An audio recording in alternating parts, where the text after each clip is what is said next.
औज़ुबिल्लाहि मिनश्शैतानिर्रजीम बिस्मिल्लाहिर्रहमानिर्रहीम।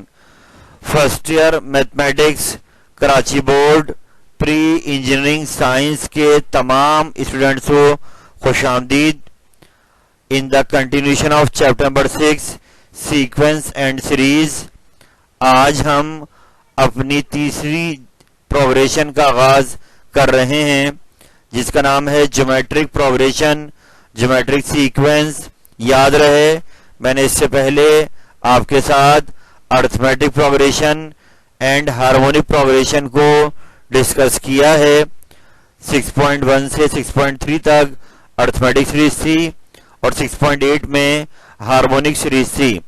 आज हम ज्योमेट्रिक प्रोग्रेशन का आगाज कर रहे हैं जिसका आगाज 6.4 से हो रहा है।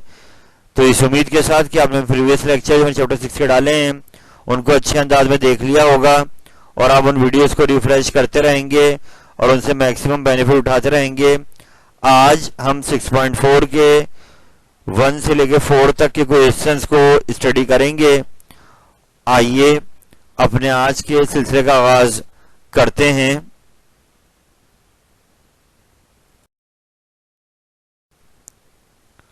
मेरे वीडियो इस पेज पे मैंने आपके सामने ज्योमेट्रिक प्रोग्रेशन, ज्योमेट्रिक सीरीज का एक तारुफ बयान किया है कि एक ऐसा सीक्वेंस जो किसी खास नंबर को मल्टीप्लाई या डिवाइड कराकर बनाया जाए उसको हम कहते हैं ज्योमेट्रिक सीक्वेंस। यानी कि ऐसी सीरीज जो कि आपको किसी पर्टिकुलर नंबर को मल्टीप्लाई या उसी को डिवाइड करा के बनाई जाए। यानी हम इसकी पहचान ये बनाएंगे कि इसमें दो कंसेक्यूटिव टर्म की रेशियो बनाई जाएगी, T2/T1 एंड T3/T2, और ये रेशियो आपकी क्या आएगी, सेम। जैसा कि अरिथमेटिक प्रोग्रेशन में हम डिफरेंस बनाते थे दो नंबर्स को सब्ट्रैक्ट कराकर और वो डिफरेंस क्या आता था, सेम। तो सेम हेयर ज्योमेट्रिक प्रोग्रेशन में हम लोग क्या बनाएंगे, रेशियो, कि दो कंसेक्यूटिव टर्म्स को डिवाइड करेंगे फिर अगली दो कंसेक्यूटिव को डिवाइड करेंगे और वो रेशियो क्या आनी चाहिए, सेम। ये पहचान है जीपी की। यहाँ आपके सामने इस ज्योमेट्रिक प्रोग्रेशन की फॉर्म लिखी हुई है कि a, AR, स्क्वायर। तो a कहलाती है फर्स्ट टर्म, r कहलाती है कॉमन रेशियो। तो इस तरीके से जीपी अपनी फॉर्मेट चलाएगा। और यहाँ पर जैसे आपको याद होगा 6.1 में हमने एपी के लिए जनरल टर्म का फॉर्मूला, एन टर्म का फॉर्मूला लगाया था, ऐसे यहाँ पर जीपी के लिए फॉर्मूला है Tn equal to a r power n-1। ये 6.4 के नियरली हर क्वेश्चन में लगेगा फॉर्मूला, यानी जीपी की जनरल टर्म कहलाती है। और एक बार फिर जीपी की पहचान मैं आपको बता दूं कि इसमें दो टर्म की जो रेशियो आती है कंसेक्यूटिव टर्म की, वो क्या आती है, सेम। तो Tn कहलाएगी इसकी लास्ट टर्म, जनरल टर्म या n term, a first term हो जाएगी और r कॉमन रेशियो। तो इस कॉन्सेप्ट को याद रखते हुए आइए अपने सिलसिले का आगाज करते हैं।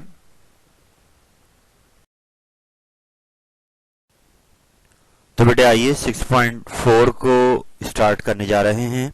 याद रहे इसके क्वेश्चन 1 में बहुत सारे पार्ट्स हैं, मगर मैंने यहाँ पर कुछ पार्ट्स को सॉल्व किया है ताकि आपको गाइडलाइन मिल जाए। बाकी ये है कि आप खुद उसको देखिए बुक से, इंशाल्लाह ताला वो पार्ट्स आपको आसान लगेंगे। तो अभी यहाँ पर जो पहला क्वेश्चन आपके सामने आ रहा है इसमें इसने हमें एक जीपी दी हुई है, यानी ज्योमेट्रिक प्रोग्रेशन आपको गिवन है और ये हमें इसकी कोई पर्टिकुलर टर्म मांग रहा है जो आगे जाकर बनेगी। यानी सवाल को समझिए कि हमें यहाँ पर जीपी का स्टार्ट दिया हुआ, जिससे हम a उठा सकते हैं। a आपका हो गया 7। फिर हमें रेशियो बनानी है, तो रेशियो मैंने आपको गाइडलाइन दी थी कि सेकंड टर्म को डिवाइड करेंगे फर्स्ट टर्म से, तो ये रेशियो आ जाएगी। तो यहाँ पे आ रही है 3। ऐसे अगर आप थर्ड टर्म को डिवाइड करें सेकंड टर्म से तो उससे भी रेशियो यही आएगी 3। तो ये रेशियो कॉमन है इसलिए जीपी है। तो a आ गया, r भी आ गया। और अभी कह रहा है कि अगर ये पैटर्न आगे चलता है तो बताइए 6 पोजीशन पर जो टर्म आएगी वो क्या होगी। तो हमसे मांग रहा है T6, तो वहां पर n की वैल्यू क्या हो जाएगी, 6। तो हमें T6 निकालना है। तो जीपी का फॉर्मूला n टर्म का जैसे हमने एपी में लगाया था, n टर्म का formula a plus n-1 into D, ऐसे जीपी में ही हो जाएगा a r की पावर n-1। तो अब इसमें n को रख दिया गया 6, a रख दिया गया 7, r रख दिया 3 और पावर n-1 आ रही है तो रख दिया 6-1। अब अगले स्टेप में आएंगे, 7 ऐसे लिख दिया, 3 पावर 5 ये 243 होता है, 7 से हुआ मल्टीप्लाई तो 1701 यानी 1701 ये वो 6 टर्म आ रही है जो ये हमसे मांग रहा है।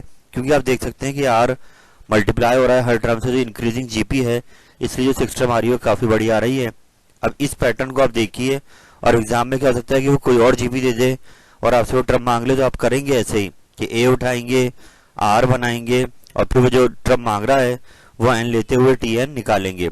अब बराबर में देखिए, इसका एक पार्ट में पार्ट नंबर 8 और डाला है कि इसमें आयोटा आ रहा है।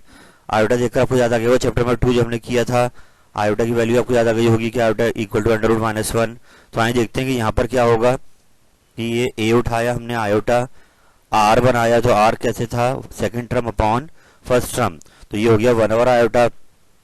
लेकिन चैप्टर 2 में मैंने गाइड किया था आपको कि आयोटा को डिवाइड में नहीं छोड़ना है, कोशिश करनी कि जब डिवाइड में आए तो इसको रेशनलाइज कर कर ऊपर लाना है मल्टीप्लाई में। तो यहाँ पर क्योंकि आयोटा डिवाइड में आ रहा है तो एक स्टेप मैंने किया है कि आयोटा से मल्टीप्लाई करा दिया, आयोटा से डिवाइड करा दिया, ताकि ये आयोटा नीचे से खत्म होकर ऊपर आए।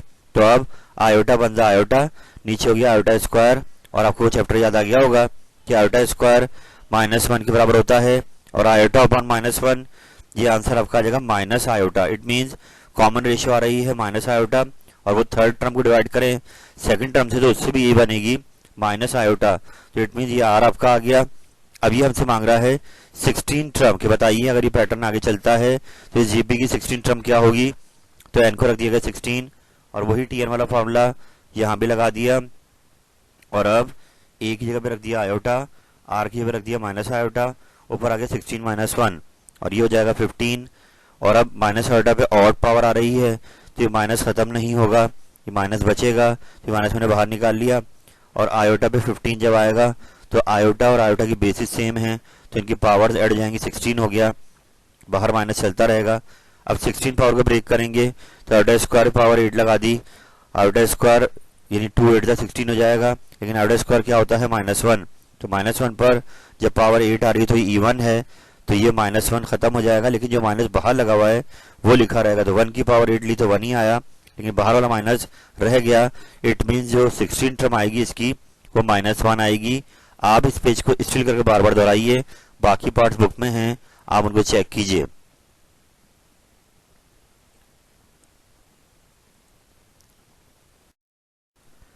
तो बेटे क्वेश्चन 1 के बाद क्वेश्चन नंबर 2 पर आ गए हैं 6.4 के। याद रहे जीपी हम लोग सॉल्व कर रहे हैं और बहुत ही इंपॉर्टेंट है ये चैप्टर, काफी लेंथी चैप्टर है, आपको इसको टाइम देना पड़ेगा। तो अभी हम जीपी को सॉल्व कर रहे हैं, तो अगले सवाल पर आ गए कि यहाँ पर ये आपको 2 टर्म दे रहा है। इसका पार्ट 1 देख रहे हैं सामने आप कि T3 इसने दी हुई है 10, T5 हमें इम्प्रॉपर दी हुई है, इसको हम प्रॉपर कर लेंगे तो 5 और 2 हो जाएगी, 2 to the 4 + 1 5 और 2। तो हमें अब यहाँ क्या कहा जा रहा है कि आप इन 2 टर्म्स को यूज कीजिए और वो जीपी बनाइए जिनकी 2 टर्म हैं। यानी हमसे इस बार जीपी मांग रहा है, ये जीपी वैसी बनेगी जिसमें मैंने आपको स्टार्ट में तारुफ दिया था कि ए आर स्क्वायर ये जीपी होती है। तो इसको बनाने के लिए हमें 2 चीजें चाहिए, एक चाहिए ए और एक चाहिए आर। तो इसलिए उन्होंने हमें 2 टर्म्स दी हुई हैं कि आप इनको टीएन के फॉर्मूले में रखिए और उनसे 2 इक्वेशंस बनाएं। जब वो इक्वेशंस बन जाएं तो उनको सॉल्व कर कर ए और आर निकालें। जब ए और आर आ जाएं तो अब आखिर में जीपी आराम से बना सकते हैं। तो इस पैटर्न को देखते हुए हम लोगों ने क्या करना है, पहले लगाया टीएन का फॉर्मूला ताकि आपको याद आ जाए कि ये फॉर्मूला इस क्वेश्चन में लगेगा। और अब T3 हमें दी हुई है तो एन को रख दिया हमने 3, राइट साइड पे रख दिया 3, T3 में 10 दी हुई है तो ये आर स्क्वायर हो गया, ये इक्वेशन 1 आ गई। ऐसे हमें T5 दी हुई है तो एन को रखा 5 और वो हो जाएगा प्रॉपर करके 5 और 2 AR4। अब जब ये 2 इक्वेशन आ गई तो अब इन इक्वेशंस को हमने डिवाइड करना है। याद रहे कि जब एपी में हम थे तो हम सब्ट्रैक्ट या ऐड कराया करते थे, यहाँ पर हम क्या कराएंगे डिवाइड। तो इट मीन जब डिवाइड कराया तो इक्वेशन 2 को ऊपर रखा, इक्वेशन 1 को नीचे, लेफ्ट को लेफ्ट से डिवाइड कर दिया, राइट को राइट से डिवाइड कर दिया। तो अब 5 और 2 डिवाइड बाय 10, तो ये 2 और 10 आपस में मल्टीप्लाई होगा 20 हो गए, ये दोनों डिवाइड में हैं। जबकि ए से ए कैंसिल और आर स्क्वायर से R4 कैंसिल, तो आर स्क्वायर रह जाएगा तो आर स्क्वायर इक्वल टू 1/4, 5 से कैंसिल हो गया। अब स्क्वायर रूट लिया तो 1 का रूट तो 1 ही, 4 का क्या हो जाएगा 2, तो प्लस माइनस 1/2 ये आर की वैल्यू आ गई। अब जबकि आर आ गया तो इसको उठाकर इक्वेशन 1 में रख देते हैं ताकि हमें ए मिल जाए। तो इसको लाके अपने रखा इक्वेशन 1 में, ए और प्लस माइनस एक साथ ही रख दिया, उसकी वजह की इस पर स्क्वायर लगा हुआ है। तो स्क्वायर जब खोला गया तो 1/4, 4 10 40, तो इट मीन्स ए आपके पास 40 आ गया है, आर प्लस माइनस दोनों में आ रहा है। तो हम यहाँ पे अब जीपी बनाने जा रहे हैं कि ए आ चुका है 40, पहले आर को प्लस का ले लेंगे, जीपी तैयार करेंगे, ये वाले फॉर्म में जाकर रखेंगे ए आर स्क्वायर, इसमें जाकर फॉर्म में ए और आर की वैल्यूज को रख दिया गया। यहाँ पे आर पे स्क्वायर आ रहा है, 40 20 हो गया, 2 का स्क्वायर 4, 40 से कैंसिल 10 बच गया, 40 20 10, या फिर आर माइनस का हाफ भी ले सकते हैं।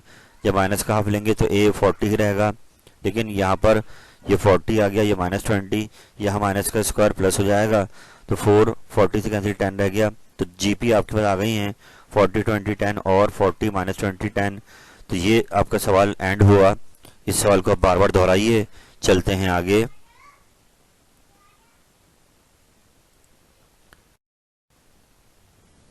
बेटे अगले सवाल पर आ गए हैं यहाँ पर आपके सामने, और यहाँ पर इस क्वेश्चन में सेम वही सवाल है, इसका पार्ट 2 आ गया है कि अब की बार दोबारा हमें 2 टर्म्स दी हुई हैं, एक T5 दी हुई है, एक T8 दी हुई है, और हमसे क्या मांग रहा है जीपी। तो बिल्कुल पिछले सवाल की तरह हम Tn का फॉर्मूला लगाएंगे, ए आर पावर n-1, और इसमें जाके पहले n को 5 रख देंगे क्योंकि T5 दी हुई है और T5 8 है, तो ये AR4 हो गया।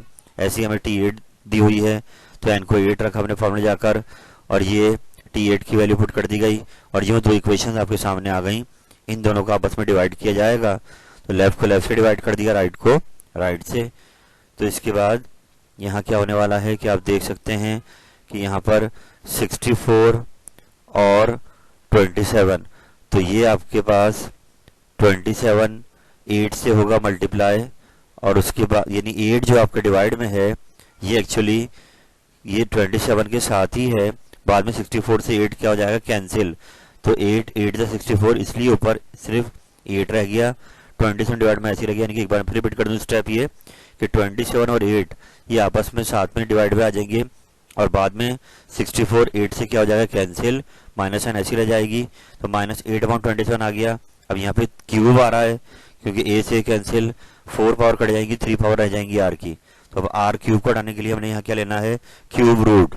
इससे पहले यहाँ पर स्क्वायर अर्थ हमने स्क्वायर रूट लिया था, याद रहे जब स्क्वायर रूट लेते हैं तो यहाँ पर प्लस माइनस साइन लगानी है। क्यूब रूट लेते वक्त जो साइन ये कैरी कर रहा है वही साइन आगे आएगी, तो यहाँ ये खुद माइनस का है, तो इसलिए 8 का क्यूब रूट क्या आ गया 2, 27 का क्या आ गया 3, और ये माइनस साइन यहाँ से आ गई, r आपका आ गया -2/3। इसको जाके इक्वेशन 1 में रखा, और अब माइनस पे आ रही इवन पावर 4, तो खत्म हो जाएगी माइनस, 2 का स्क्वायर 16 यानी 4 पावर 16, 3 पावर 4 81। इसके बाद ये 8 से 16 कैंसिल होगा, 8 और 16 इधर आके रेसिप्रोकल हो गया, तो a आ गया 81/2, a आ गया, r आ गया। आप जाके जीपी बनाएंगे, वही फॉर्म में जाके a ar की वैल्यूज को रखा जाएगा, सिंप्लीफाई करेंगे 81/2, ये 2 से 2 कैंसिल में -27 रह जाएगा, ये 4/9 हो जाएगा, 9 से कैंसिल हुआ और 4 से 4 कैंसिल, तो इट मीन्स 18 रह जाएगा यहाँ पर। और यूं आपके पास 4 से 2 कैंसिल होगा तो 2 बचेगा, 2 9 से 18, जीपी आ गई है। अब इस सवाल को बार बार दोहराइए।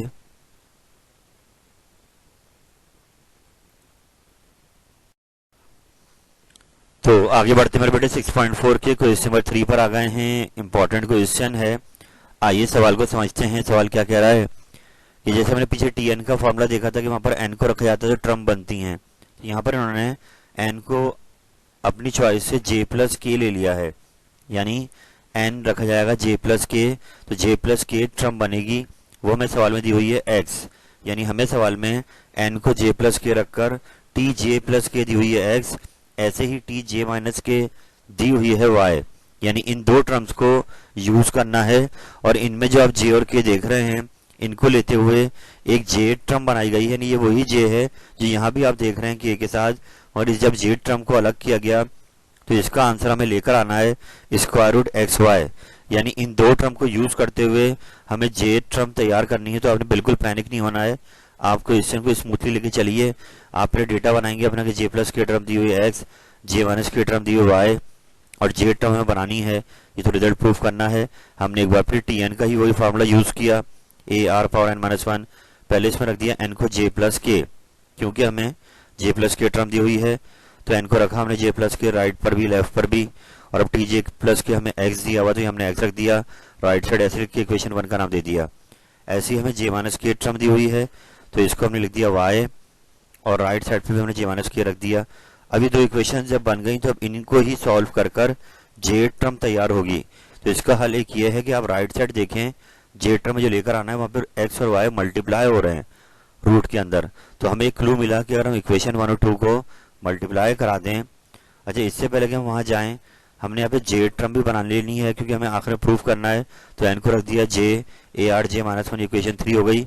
अब दोबारा मेरी बात पर आएगा कि अगर हम इक्वेशन 1 और 2 को मल्टीप्लाई करा देते हैं तो लेफ्ट साइड पर एक्स वाई आ जाएगा।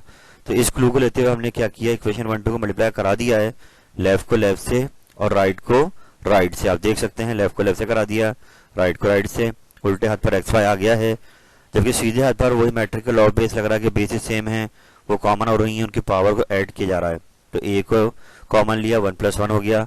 आर कॉमन लिया, जितनी पावर आर पे पर आ रही है सारी क्या हो गई, ऐड कर दी गई।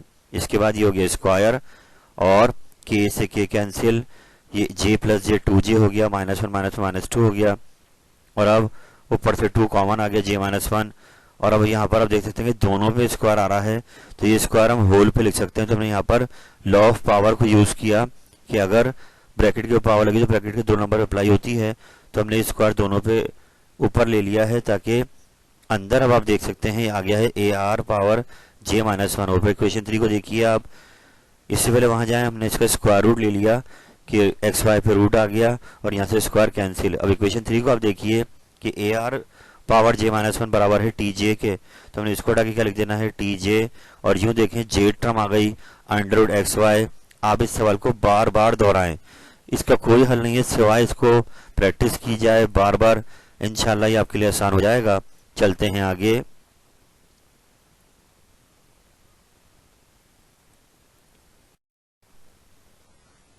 बेटा अगले क्वेश्चन पर आ गए हैं। एग्जाम में सवाल आ चुका है, बहुत ही इंपॉर्टेंट क्वेश्चन, कि यहाँ पर हमें एक जीपी दी हुई है और इस जीपी की लास्ट टर्म भी हमें गिवन है।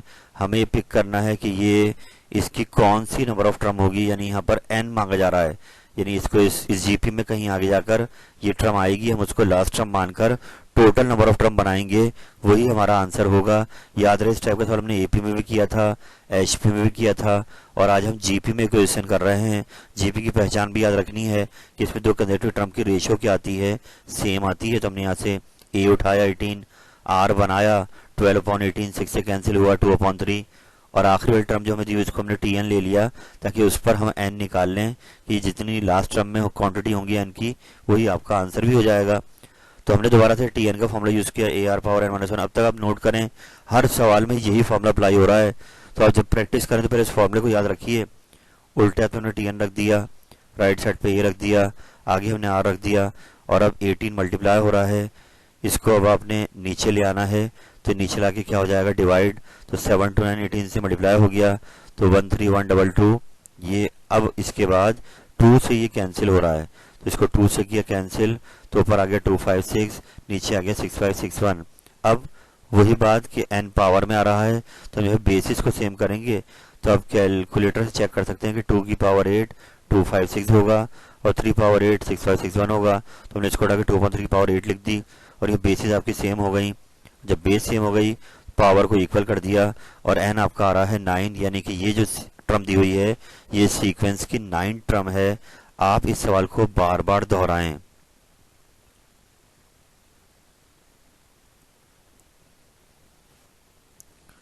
तो मेरे बेटे इसी क्वेश्चन का पार्ट नंबर 2 आपके सामने आ गया है, जहां पर हमें एक बार फिर एक जीपी दी हुई है और उसकी एक टर्म की पोजीशन मांगी जा रही है कि जीपी में अगर -1 to 8 आएगा तो वो किस नंबर पर आएगा।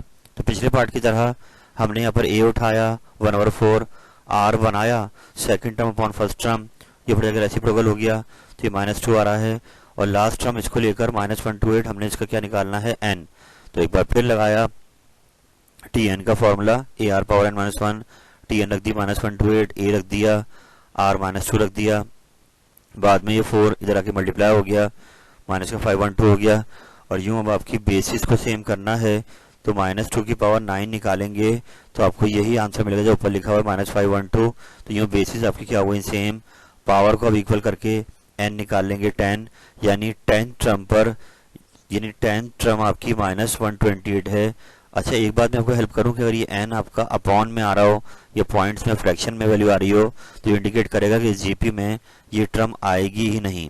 लेकिन अगर n होल नंबर आ रहा है तो ये क्लियर शो कर रहा है कि ये 10 टर्म है इस जीपी की -128। तो बेटे अभी इन सवालात के अंदर मैंने आपके सामने एक तारुफ पेश करा है जीपी के हवाले से। हमने एक स्टार्ट ले लिया है क्योंकि क्वेश्चन ज़्यादा है मेरे बेटे, तो मैंने कोशिश करी कि इसको आहिस्ता आहिस्ता आपके साथ डिस्कस की जाए। तो अभी ये पार्ट 1 आया है 6.4 का, आगे मैं आपको मजीद इसके पार्ट अपलोड करूंगा और इस उम्मीद के साथ कि आप इन क्वेश्चंस को बार बार दोहराएंगे। मेरे बेटे ये बहुत ज़्यादा हैं, याद रहे कि अगर मैट्रिक से कंपेयर कर रहे हैं तो हकीकत में ये लेवल आपके लिए मुश्किल है, लेकिन आप कोशिश करें कंटिन्यूटी अपने अंदर लाएँ, कंसिस्टेंसी लाएँ और चीज़ों को यूटिलाइज करें, डेज को अपने, और चीज़ों को दोहराते रहें। इंशाअल्लाह ताला ये आपके लिए आसान हो सकता है। आपने हार नहीं माननी है, चैलेंज को एक्सेप्ट करते हुए आगे बढ़ना है, इस उम्मीद के साथ कि इस पैकेज से भरपूर फ़ायदा उठाएंगे। अल्लाह ताला आपका हमें नासिर हो। फ़ी अमानिल्लाह। अल्लाह हाफिज़।